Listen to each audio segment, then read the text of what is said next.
तो है guys, good morning, welcome to my new blog. तो गाइज आज का सीन ऐसा है कि आज है हमारा डे 3 ट्रेनिंग का और तुम्हारा भाई फिर से रेडी हो चुका है। यहाँ देखिए, आज तुम्हारा भाई जींस पहन के चल रहा है क्योंकि यहाँ जींस ना अलाउड नहीं है। यहाँ ना फॉर्मल कपड़े अलाउड है और फॉर्मल कपड़े तुम्हारे भाई के पास बनाए हैं, मतलब बना के रखे हुए हैं, पर लाया नहीं हूँ यहाँ, तो इसलिए दिक्कत हो गई। तो कोई नहीं, अभी फिलहाल मैं यहाँ से रेडी हो चुका हूँ और यहाँ से इस लाइट को पहले बंद कर देता हूँ। सारी लाइट वगैरह, गीजर वगैरह सब बंद करने पड़ते हैं कि सरकारी संपत्ति को कोई दिक्कत वगैरह ना हो। तो चलो फिर चलते हैं, आज की ट्रेनिंग दिखाता हूँ। ना ये संदर्भ दुल्हन ही दहेज है। अब बताओ दहेज लोगे कि नहीं लोगे? क्या तो लेंगे जब दुल्हन दहेज है तो क्या लेंगे? यही तो मैं कह रहा हूँ।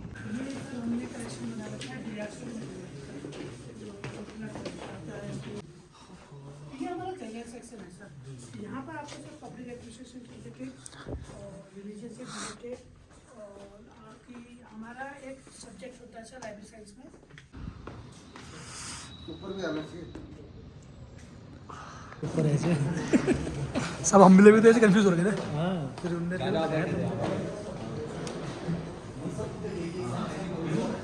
जो लीडरशिप दिखाते, दांडी मार्च के बारे में सुना आप लोगों ने? किसने किया था? गांधी जी ने किया था। उनके साथ चलने वाले 5 लोग,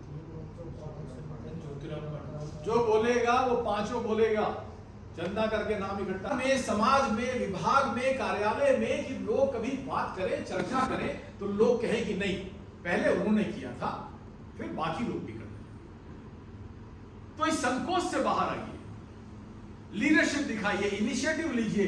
हो सकता है कि कोई नया काम आप करने का प्रयास करेंगे तो उसमें गलतियां भी होंगी, परंतु गलती हो जाएगी इस डर से हम अच्छे काम की शुरुआत ही न करें, ये शायद उचित नहीं। गलतियां होंगी, हम उससे सीखेंगे, अगली बार और बेहतर करेंगे। प्रश्न आता है कि आपने एक टुकड़ा उठा करके बगल वाले को दिया था। यह उस समय की स्थिति है जब आपने अपने अपने कहने का तात्पर्य यह है कि हर प्रॉब्लम का सॉल्यूशन एक दूसरे के विरुद्ध जाके ही नहीं मिलता है। कई बार सहयोग करके भी हम बेटर सॉल्यूशन की तरफ पहुंच सकते हैं। अक्सर जब आप लोग अपने सीनियर्स की बैठकों में जाते होंगे तो वहां पर आपको एडवाइस किया जाता होगा कि डिपार्टमेंट में अन्य लोगों के साथ सहयोग करके काम करें, कोऑर्डिनेट करके काम करें, कोऑपरेट करके काम करें, अन्य विभागों के साथ भी कोऑपरेट एंड कोलैबोरेट करके काम करें, क्योंकि सारे विभाग जो है वो एक ही सरकार और एक ही समाज के लिए काम कर रहे हैं।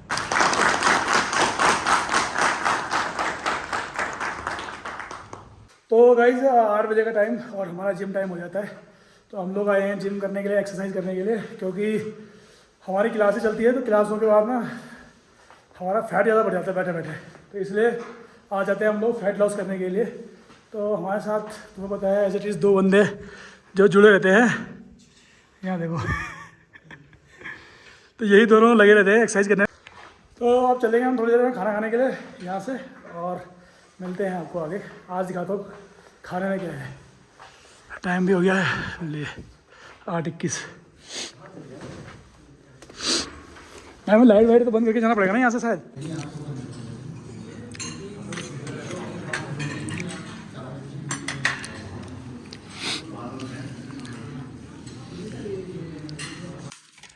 तो गाइज जो आज की हमारी क्लास थी ना, तो क्लास में जो हम लोगों को पढ़ाया था, मैंने कहा उसका भी थोड़ा बहुत रिवाइज कर लेता हूँ, क्योंकि जो सीख रहे हैं तो वो हमारे सर्विस में काम आए, वही हम लोगों के लिए बेनिफिट है।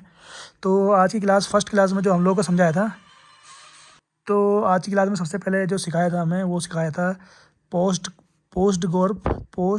कॉर्ब की थ्योरी, जिसमें ये कहा गया था कि हमारे जो कार्यालय में कार्य होता है ना, उसे किस तरीके से करना पड़ता है, उसका प्लानिंग जो करना होता है वो हमें पहले से ही दिखाना पड़ता है। तो उसका P फॉर होता है प्लानिंग, O फॉर होता है ऑर्गेनाइजेशन, S फॉर होता है स्टाफ, D फॉर डायरेक्शन, और CO का मतलब होता है coordination, R for reporting, B for budget. ये सबसे पहला फार्मूला हुआ हमारा। उसके बाद एक और फार्मूला आता है 4D का।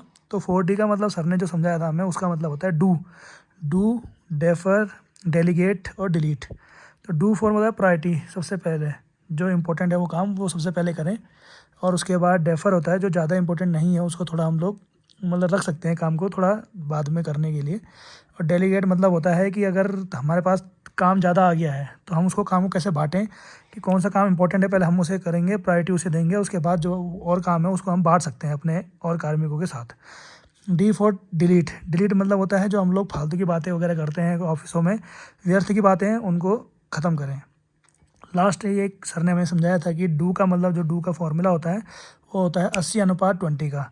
80:20 का मतलब होता है कि जो हमारा काम सबसे टॉप प्रायोरिटी होती है, एक तो होता है प्रायोरिटी और होता है टॉप प्रायोरिटी की, जो अर्जेंटली भेजना है तो उसे सबसे पहले करें, वरना अगर उसे नहीं करेंगे तो फिर हमें शिकायत मिल सकती है कि अब तुम्हारे खिलाफ़ भी बन सकता है बातें।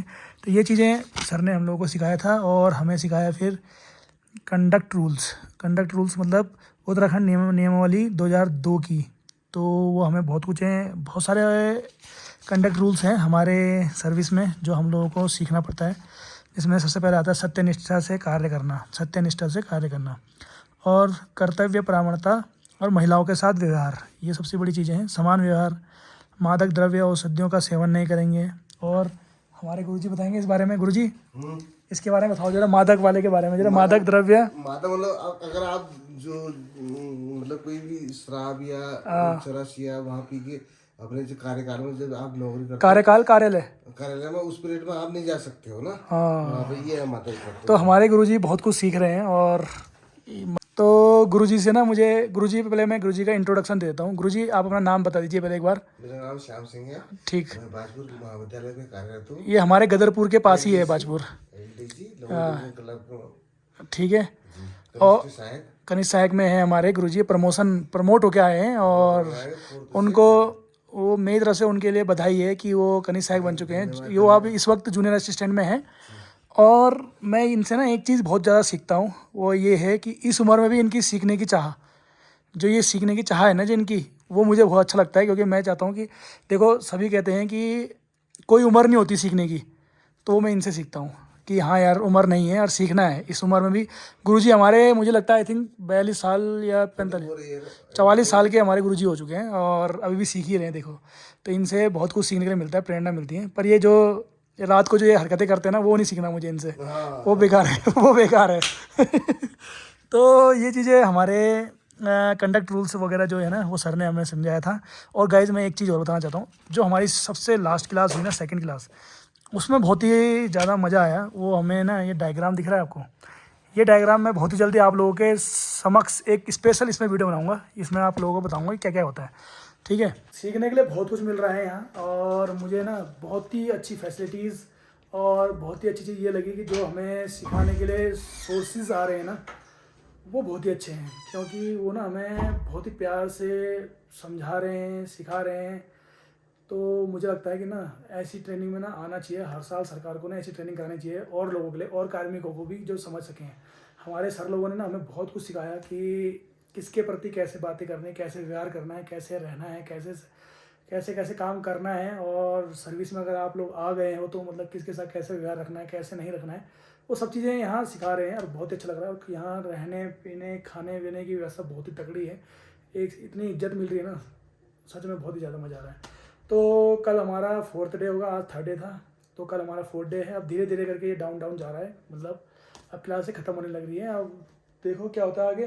पर फिलहाल ब्लॉग में मेरे इतना ही। और ब्लॉग अच्छा लगे तो लाइक शेयर सब्सक्राइब जरूर करें। और मिलते हैं आपको नेक्स्ट ब्लॉग में। और गाइज सब्सक्राइब करके जरूर जाएँ। मैं क्रिकेट की वीडियो इसलिए नहीं डाल पा रहा हूँ क्योंकि मैं ट्रेनिंग में हूँ। तो क्रिकेट की वीडियो तब डालूंगा जब ट्रेनिंग खत्म होने के बाद क्रिकेट मैच भी खेलेंगे और फिर इन्जॉय करेंगे। आप लोगों को आएगा दिखाते हैं। और आप लोगों के लिए एक और सरप्राइज़ है, वो बहुत ही जल्दी आप लोगों के सामने रिवाइल करूँगा मैं। तो मिलते हैं आपको नेक्स्ट ब्लॉग में। तब तक फिलहाल बाय बाय, टाटा। जहाँ भी हो खुश रहो, मज़े में रहो।